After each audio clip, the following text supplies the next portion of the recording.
al señor presidente de las Cortes de Aragón, Francisco Pina Cuenca, a José Tudela Aranda. Espero que mi visita corresponda a las expectativas que tienen ustedes. Les hablará ante todo un caribeño. Trataré de hablar despacio. Somos de una tierra con mucha influencia del tambor y del baile rápido, lo que implica que hablamos regularmente muy rápido y no nos hacemos entender. Yo haré un esfuerzo. Desde una región del Caribe colombiano con mucha influencia de Aragón. Tanto es así que desde niño leíamos a Gracián como lectura obligatoria en el colegio. Lo mismo que nuestra pintura está influenciada por Goya con nuestro más grande pintor, Alejandro Obregón, que tomó el sufrimiento como tema central. E igualmente nuestro gran premio Nobel fue compañero de trabajo de Buñuel, lo que implica, incluso le creó guías de cine a Buñuel, lo que implica la proximidad lejos, pero muy próximos espiritualmente. Le voy a hablar con el corazón, con amor y compromiso, a Aragón. El tema es memoria y derecho para construir el futuro. Un concepto humanista de lo que debe ser la justicia transicional. En estas reflexiones intentaremos establecer algunas formas de evitar la impunidad ante los crímenes por violaciones masivas y sistemáticas de los derechos humanos, sin que por otra parte los responsables de los crímenes pierdan definitivamente su dignidad y puedan ser reincorporados a la sociedad y así salga fortalecida la democracia y la cultura humanitaria basada en el respeto y garantía de los derechos humanos. El escenario sobre el cual trabajamos estas reflexiones es el de la República de Colombia y las relaciones entre la justicia internacional de los derechos humanos y las normas jurídicas que ha expedido el Estado para superar la situación de masivas y sistemáticas violaciones a los derechos humanos en su territorio y de cómo la memoria del sufrimiento de las víctimas puede permitir construir una justicia apoyada en el derecho internacional de los derechos humanos. Las reflexiones están guiadas por una fuente de saber, la memoria. La lucha entre memoria y olvido, entre justicia e impunidad, ha sido un tema recurrente en las narraciones sobre la violencia y las graves violaciones de los derechos humanos en Colombia.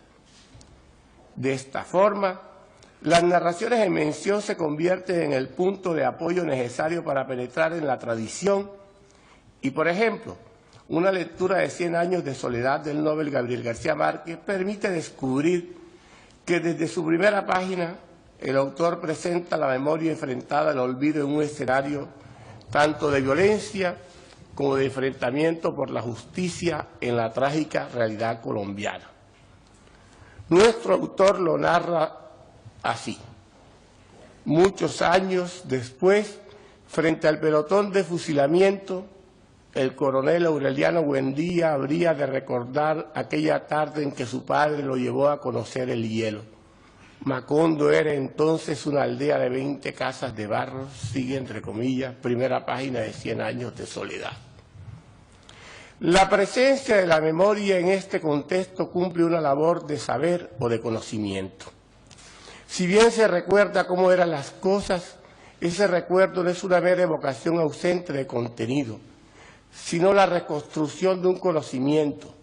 Es una forma de saber, es el saber mismo construido sobre la propia tradición. En la misma obra y en páginas magistrales, el escritor resalta la matanza de las bananeras en Ciénega, Magdalena, en 1928, y cómo las autoridades comprometidas en las graves violaciones de los derechos humanos acuden al olvido como instrumento de la política en aras de la impunidad. Es decir, la utilización del olvido para conseguir la impunidad de los victimarios y de sus crímenes. García Márquez narra: cuando José Arcadio II despertó, estaba boca arriba en las tinieblas. Se dio cuenta de que iba en un tren interminable y silencioso, y de que tenía el cabello apelmazado por la sangre seca y le dolían todos los huesos. Sintió un sueño insoportable. Dispuesto a dormir muchas horas, a salvo del terror y del horror, se acomodó del lado que menos le dolía, y solo entonces descubrió que estaba acostado sobre muertos. José Arcadio II no habló mientras no terminó de tomar café. Debía ser como 3000, murmuró. ¿Qué? Los muertos, aclaró él. Debían ser todos los que estaban en la estación. La mujer lo midió con una mirada de lástima. Aquí no ha habido muertos, dijo. Desde los tiempos de tu tío, el coronel, no ha pasado nada en Macondo. 100 años de soledad. Primero, la justicia transicional, una alternativa de la justicia con las víctimas. El Estado debe reconocer la justicia transicional como el tipo de justicia que debe ofrecerse a las víctimas para que se puedan garantizar reparaciones imparciales a los derechos materiales, morales y espirituales, así como las rehabilitaciones a la dignidad humana de los vivos y de los muertos. La justicia transicional debe ser concebida bajo la perspectiva de evitar la impunidad de los crímenes graves a los derechos humanos. Solo así sería posible impartir justicia con las víctimas vivas y con las muertas, para saldar las deudas pendientes. La justicia transicional, por tanto, no puede ser concebida como un modelo de impunidad, como lo pretenden aquellos que, ubicados en los escenarios del poder y comprometidos en forma parcial o total con las violaciones de los derechos humanos, a cambio de la paz y la democracia, entre paréntesis, concebidas como el cese de las actividades criminales, cierro paréntesis, intentan conceder impunidad a los crímenes por cese de la violencia, desconociendo que la impunidad es una forma de violencia. La justicia transicional, pensada en forma correcta como justicia para las víctimas, está en contra de la impunidad y ofrece una alternativa de realización de justicia material, no solo como una justicia formal, que igual es necesaria. La justicia transicional se tiene que construir a partir de la memoria, especialmente de la memoria de las víctimas y de su dolor. La justicia transicional debe ser concebida como lo que ella es, una justicia fundada en la memoria del sufrimiento de las víctimas, una fuente que permite realizar el ideal ético de la justicia a partir de la utilización del derecho como instrumento, justicia en la cual no tienen cabida las caducidades y las prescripciones de los delitos de guerra y de lesa y en contra de la humanidad. La justicia transicional, edificada como una respuesta a la impunidad desde la memoria y en contra del olvido, constituye la más elevada categoría del derecho como derecho justo y garantista de los derechos humanos de todos. Es una justicia que requiere de la participación creadora de la sociedad, principalmente de los jueces que, apuntando hacia lo que debe ser el derecho correcto y justo, puedan resolver el problema sobre cómo hacer justicia con las víctimas. Ante esta situación, no solo se hace indispensable el apoyo en la memoria y en la tradición de la sociedad occidental, sino también en el derecho internacional de los derechos humanos y en los pactos internacionales de lucha contra la impunidad. Por lo anterior, no puede aceptarse un concepto de justicia transicional como el siguiente, abro comillas. ¿Qué es la justicia transicional? La justicia transicional es una respuesta a las violaciones sistemáticas o generalizadas a los derechos humanos. Su objetivo es reconocer a las víctimas y promover iniciativas de paz, reconciliación y democracia. La justicia transicional no es una forma especial de justicia, sino una justicia adaptada a las sociedades que se transforman a sí mismas después de un periodo de violación generalizada de los derechos humanos. En algunos casos, estas transformaciones suceden de un momento a otro. En otros pueden tener lugar después de muchas décadas. Cierro comillas. Esta es la página de lo que señala que es justicia transicional del Instituto de Justicia Transicional, un instituto mundial de mucha fama mundial. Como bien puede observarse desde este punto de vista del Centro Internacional de Justicia Transicional, no existe una identificación de lo que es o debe ser la justicia transicional. En la definición se elude lo que es, en esencia, la justicia transicional. Igualmente, es inaceptable el criterio de estudiosos colombianos de la justicia transicional, entre otros, el consumado jurista y defensor de los derechos humanos Rodrigo Primi Yepes y María Paula Zafón Sanín, en el ensayo Justicia Transicional y Justicia Restaurativa, Tensiones y Complementariedades. Acerca de lo que es la justicia transicional, los autores expresan, abro comillas, la justicia transicional hace referencia a aquellos procesos transicionales mediante los cuales se llevan a cabo transformaciones radicales de un orden social y político determinado, que enfrentan la necesidad de equilibrar las exigencias contrapuestas de paz y justicia. De hecho, por un lado, los procesos de justicia transicional se caracterizan por implicar, en la mayoría de los casos, negociaciones políticas entre los diferentes actores, tendientes a lograr acuerdos lo suficientemente satisfactorios para todas las partes como para que éstas decidan aceptar la transición. Pero, por otro lado, los procesos de justicia transicional se ven regidos por las exigencias jurídicas de justicia impuestas desde el plano internacional, que se concreta en el imperativo de individualizar y castigar a los responsables de crímenes de guerra y de lesa humanidad cometidos en la etapa previa a la transición. Cierro comillas. El profesor Carlos Narr Rojas, frente a lo que puede ser considerado como justicia transicional, cita el punto de vista de André Dutoit sobre la justicia como reconocimiento. En el texto muestra que, abro comillas, debemos distinguir el sentido específico de justicia que es relevante en este contexto. Aquel de justicia como recognición, involucrando en el restablecimiento de la dignidad humana y cívica de las víctimas, distinto tanto de aquel de justicia penal y retributiva como aquel de justicia social y distributiva. En la práctica, los sentidos respectivos de verdad y justicia están relacionados de diferentes maneras a través de los procesos y procedimientos específicos. Cierro comillas.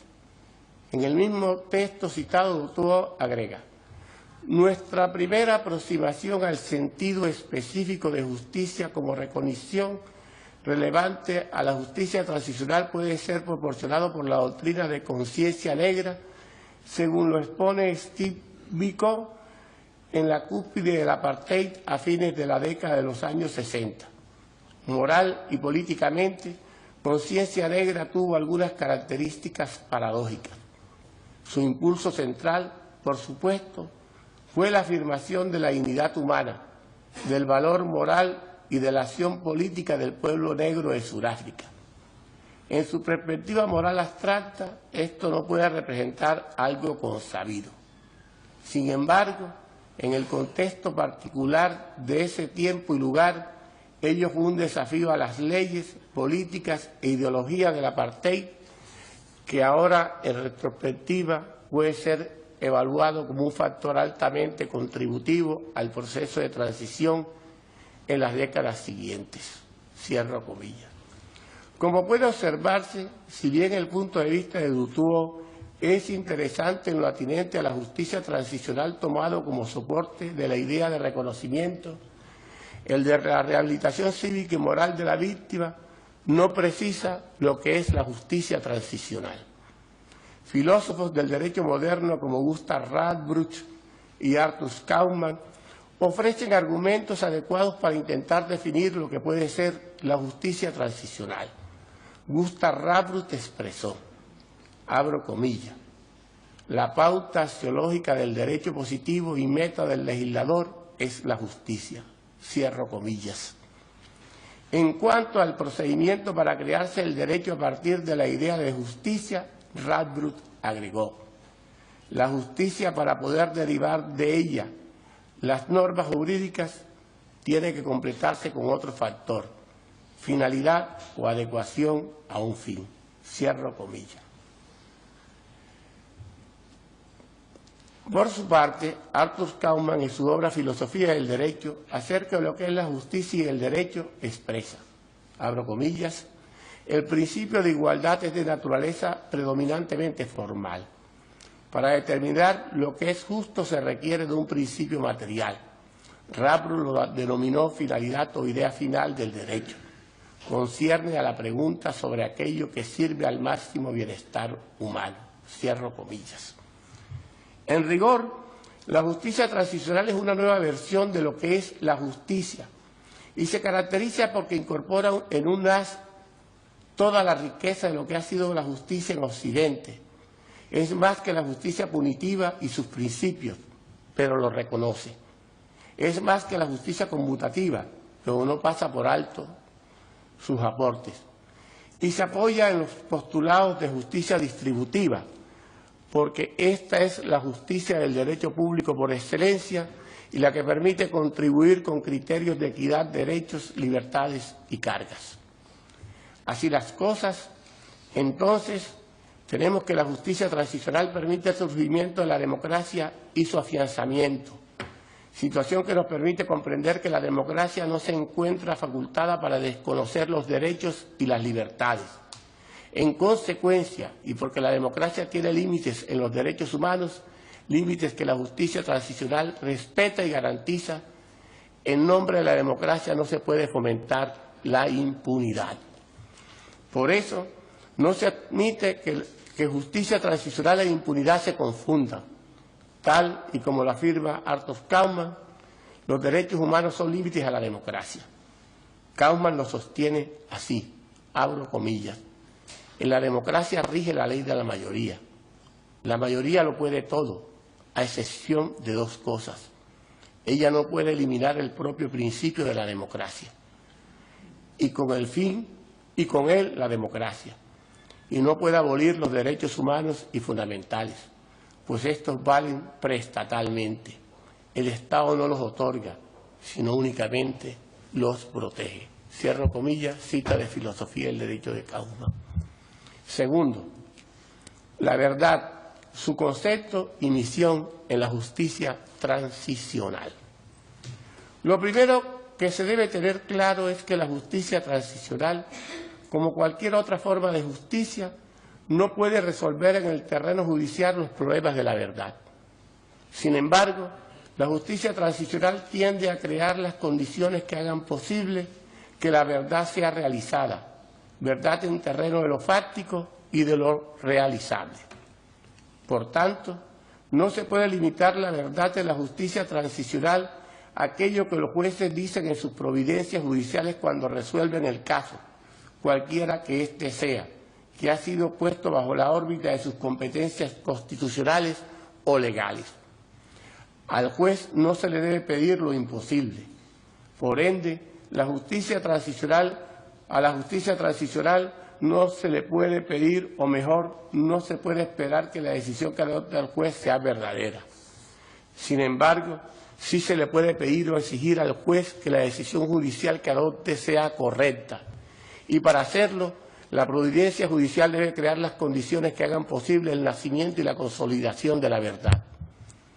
A la justicia transicional no le interesa la verdad que se constituye desde los centros del poder que, como lo denuncia Foucault, son creadores de verdades oficiales.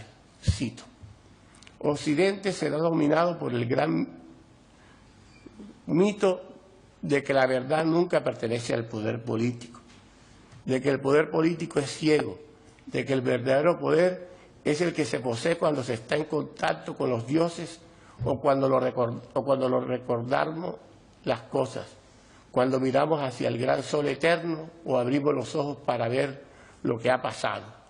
Con Platón se inicia un gran mito occidental, lo que de antinómico tiene la relación entre el poder y el saber, Si se posee el saber, es preciso renunciar al poder.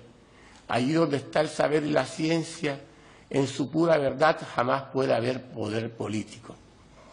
Hay que acabar con ese gran mito, un mito que Nietzsche comenzó a demoler al mostrar en los textos que hemos citado que detrás de todo saber o conocimiento lo que está en juego es una lucha por el poder. El poder político no está ausente del saber, por el contrario, está tramado de él, tomado del poder y sus formas jurídicas.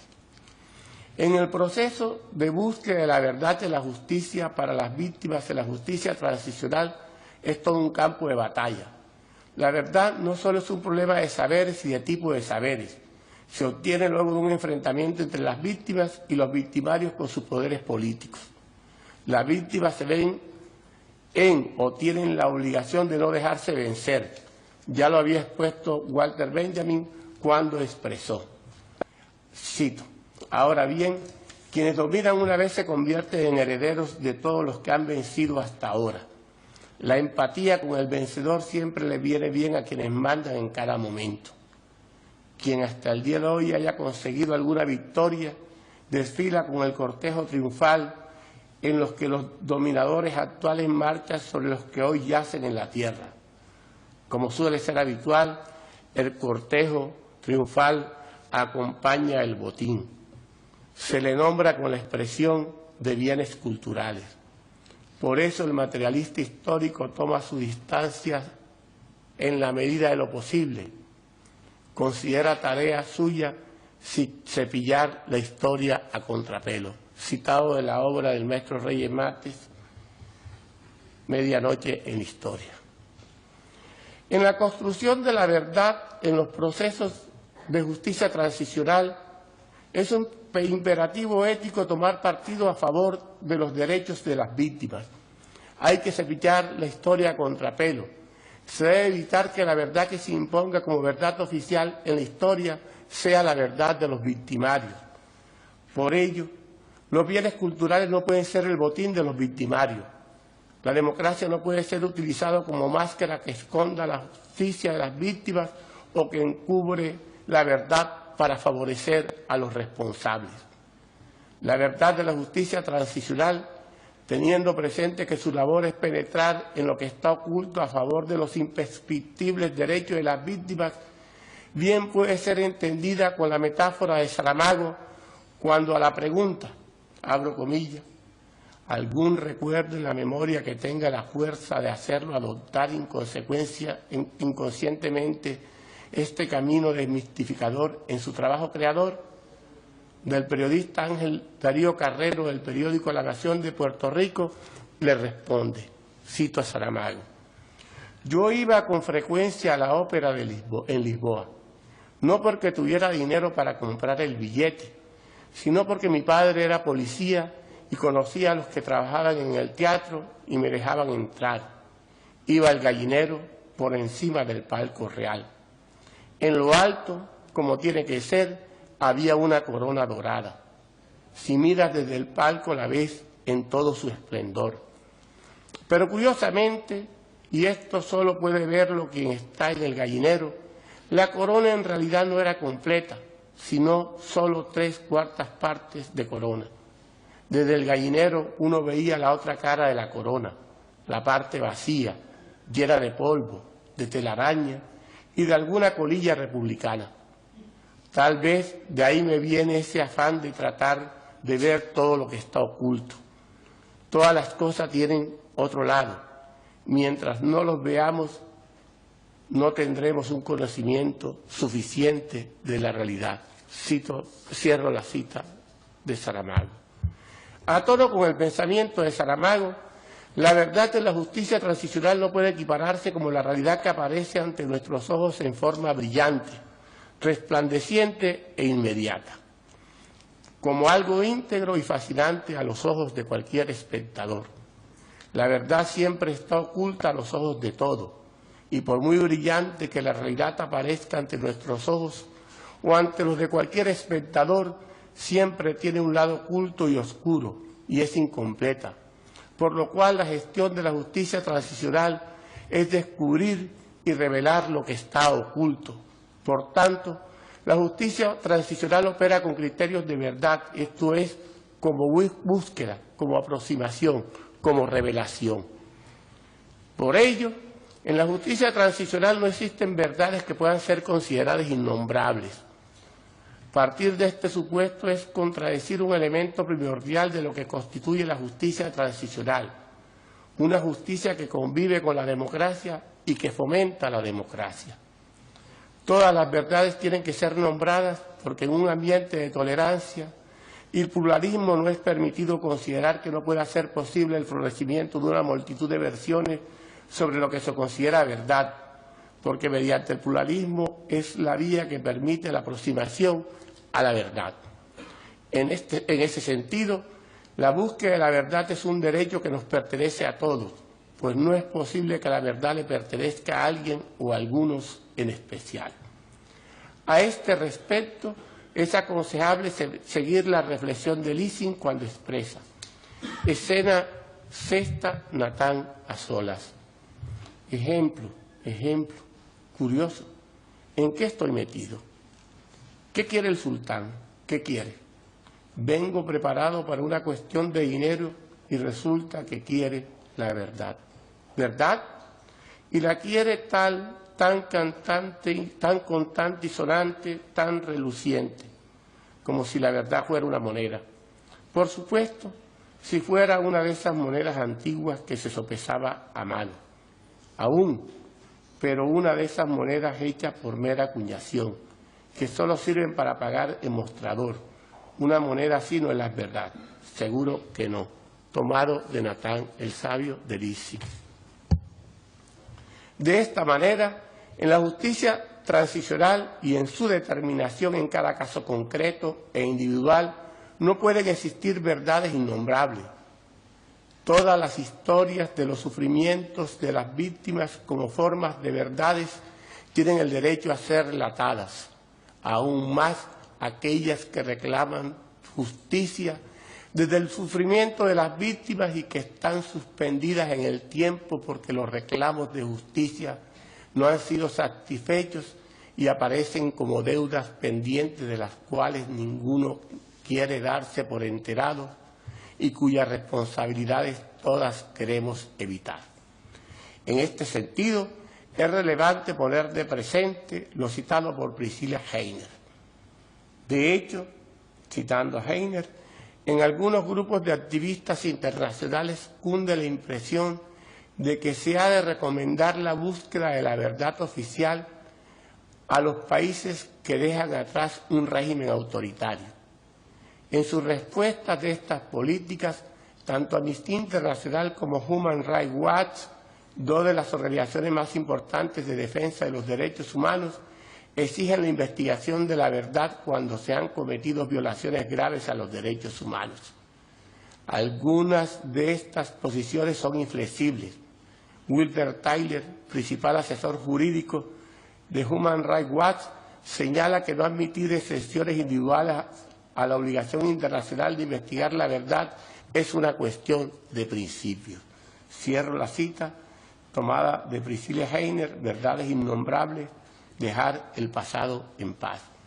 Más adelante en la misma obra, esta autora sostiene que, abro comillas, no obstante, puede haber casos en los que recomendar siempre la verdad no sea lo adecuado o en los que al menos recomendar un proyecto oficial que establezca la verdad como una comisión sea inadecuado. Cierro comillas de esta misma obra citada. En este aspecto se debe criticar la postura de Priscilla Heiner porque constituye una actitud que, en cierta forma, contribuye a negarles a las víctimas el derecho de acceso a la justicia a las que tienen derecho, tal y como tienen derecho todas y cada una de las personas en virtud del principio de universalidad de los derechos humanos del que nadie puede despojarlos.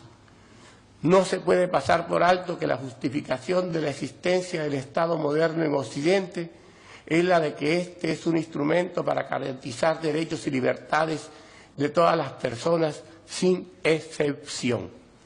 Y los compromisos políticos y éticos de las autoridades estatales giran alrededor de diseñar políticas que le garanticen los derechos y las libertades a todas las personas. Privarles del derecho a la verdad a las víctimas constituye un trato discriminatorio no justificado razonablemente y rompe con el principio de isonomía que es constituyente del Estado de Derecho moderno. Tercero, la rehabilitación de las víctimas y las reparaciones. En estos casos, un compromiso de la justicia transicional no solo tiene que ser el de compensar el daño moral o económico sufrido por las víctimas, sino que la justicia transicional se ocupa de crear las condiciones que hagan posible que los proyectos políticos democráticos que sufrieron las víctimas y por los cuales lucharon se realicen y que la sociedad respete la memoria de las víctimas, reconociendo que sus proyectos políticos democráticos pueden ser reivindicados en forma democrática por la sociedad. En una palabra, responderles a las víctimas que tenían razón en presentar sus proyectos y que, además, debieron respetárselos. Un elemento central de la justicia transicional es el de que la obligación jurídica que tiene el victimario de reparar los daños ocasionados a las víctimas de sus actuaciones. Esta obligación jurídica de reparación de los daños a cargo del responsable de infringir el daño no es más que la concretización del ideal de justicia que nos dice que toda víctima tiene el derecho de reclamar y de obtener reparación de los daños que ha sufrido. Al lado de este derecho, otro derecho que le asiste a las víctimas de graves y sistemáticas violaciones a los derechos humanos, así como a cualquier otra persona, solo por el hecho de ser un ser humano, es requerirle al Estado que su reclamo sea atendido, en la medida en que uno de los fundamentos ontológicos del Estado social de derecho es la obligación jurídica del Estado con las víctimas de asegurarles que la reparación a los daños sufridos será íntegra, oportuna y justa. Las reparaciones tienen que contemplar un amplio espectro que incluya no solamente ingredientes materiales, sino morales, vida en relación, simbólica, política social, rehabilitaciones políticas y cívicas y, en fin, todo tipo de reparaciones que haga posible que el ideal de justicia sea realizado. Las reparaciones y su forma tienen un amplio respaldo en el derecho internacional de los derechos humanos, en especial en tratados públicos de derechos humanos como la Convención Americana de los Derechos Humanos de 1969, artículo 63.1, los principios fundamentales de justicia para las víctimas de delitos y abusos de poder adoptado por la Asamblea General de la ONU en 1985, el conjunto de principios para la protección y promoción de los derechos humanos mediante la lucha contra la impunidad del Relator Especial para la Cuestión de Impunidad de 1998, Tratado sobre los Derechos de los Niños, el Estatuto de Roma, en fin, un conjunto de normas jurídicas de alcance internacional con aplicación directa en la mayoría de los estados de Iberoamérica en virtud de que están adoptados en su legislación interna. Cuarto, la reconstrucción del tejido social mediante la reconciliación de víctimas y victimarios y el papel de la justa sanción penal al crimen. La justicia transicional persigue que la fractura social provocada por las masivas y sistemáticas violaciones a los derechos humanos a un conjunto de personas en un determinado territorio pueda ser recompuesta de tal forma que el castigo que se imponga y las reparaciones que se ordenen cumplan con el postulado de que el castigo busque evitar que los crímenes se repitan. El castigo a los crímenes en la justicia transicional se enmarca dentro del criterio del derecho penal de la Ilustración, que nos dice que la pena tiene un efecto persuasivo en cuanto a que ésta es impuesta en forma efectiva para que no quede en impunidad el crimen cometido, tal y como lo expresara César de Beccaria. Cito a Beccaria en el de los delitos y de las penas. La certeza de un castigo, aunque sea moderado, causará siempre una mayor impresión que el temor de otro más terrible, pero unida a la esperanza de su impunidad, pues los males, aunque mínimos, cuando son ciertos, atemorizan siempre el ánimo del hombre, y la esperanza, don celestial que frecuentemente es lo único que nos queda, aleja siempre la idea de los males mayores, principalmente cuando la impunidad, la avaricia y la debilidad otorgan a menudo, aumentan su fuerza. Cierro comillas. La justicia transicional persigue que la fractura social provocada por las masivas y sistemáticas violaciones a los derechos humanos de un conjunto de personas en un determinado territorio pueda ser recompuesta de tal forma que el castigo que se imponga y las reparaciones que se ordenen cumplan el postulado de que el castigo busque evitar que los crímenes vuelvan a repetirse. Sin embargo, no solo la certeza del castigo contribuye a la persuasión del delito, también lo hace que las penas sean proporcionales a los delitos que se cometen y a los daños ocasionados a las víctimas y a la sociedad, porque justicia es proporción. No es concebible la justicia por fuera de la proporción, no matemática, sino la del logro de lo razonable, fundada en la prudencia y que permite que el arrepentimiento del victimario sea una realidad cuando se dispone a cumplir con la pena de manera sincera y con vocación de reintegrarse a la sociedad, y que, por su parte, la víctima y la sociedad queden satisfechas con las rehabilitaciones y las penas respectivamente. La proporción de las penas conforme a la gravedad de los delitos fue señalada por el mismo Beccaria en la misma obra así. No solo es el interés común que no se cometan delitos, sino también que sean más raros en proporción al mal que acarrea a la sociedad. Por consiguiente, deben ser más fuertes los obstáculos que apartan a los hombres de los delitos, a medida que sean más contrarios al bien público y a medida de los estímulos que a ellos lo induzcan. Por consiguiente, debe haber una proporción entre los delitos y las penas. Cierro comillas. Tenemos entonces que la pena justa no solo cumple una función persuasiva, y como tal es un freno en sí para que los crímenes no vuelvan a repetirse, lo cual constituye un elemento esencial de la garantía de la no repetición, sino que, además, la pena y su cumplimiento son las que permiten que el tejido de la sociedad pueda ser reconstruido. Es decir, la pena y su cumplimiento por parte de los responsables de los crímenes confirman la existencia de una distinción manifiesta entre criminales y víctimas y que a los inocentes que han sufrido por las acciones criminales se les reconozca su valor social y su dignidad, que puedan comprender que su derecho a recibir justicia está más que justificado y que la reconciliación social necesaria para poder vivir en paz no puede descansar sobre el lecho de la injusticia. En lo correspondiente a la reconciliación, Reyes Mates expresa: la reconciliación es un acto social y no burocrático, e implica un encuentro de dos movimientos en sentido opuesto. Por una parte, el autor del delito de sangre, reconocimiento del daño hecho a las víctimas y demanda de perdón a quienes puedan perdonarles, que son las víctimas y no el Estado. Y por parte de las víctimas perdonar si lo estiman oportuno. Tan libre es la sociedad del perdón como su concesión. La escenificación pública de este doble movimiento parece inevitable y deberíamos aplicarnos todos a crear la cultura que lo haga posible.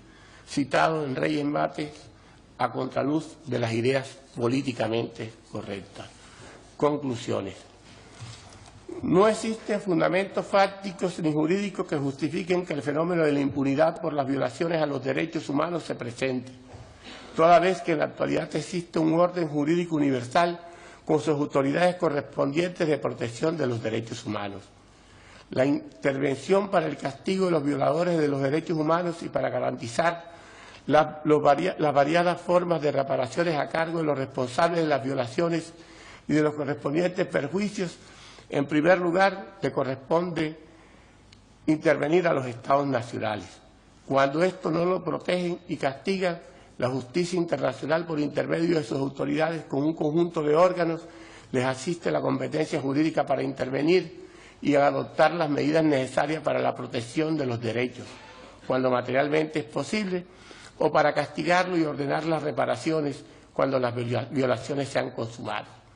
Los crímenes en contra de los derechos humanos no pueden quedar en la impunidad, Sencilla y naturalmente porque este orden jurídico tiene fuerza normativa de orden supraconstitucional en los estados en Iberoamérica, porque el orden jurídico está instituido mediante un conjunto de tratados internacionales de derechos humanos que combaten la impunidad.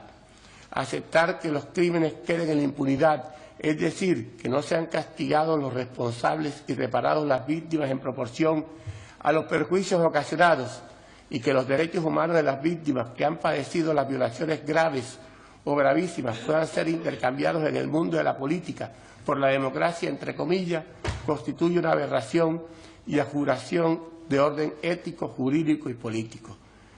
Aberración y abjuración de orden ético porque la justicia es fundamento para la justicia social y es inconcebible que los seres humanos puedan convivir en sociedad sin reglas de lo bueno y de lo correcto, sin modales de comportamiento y sin castigo a los responsables de los delitos cometidos.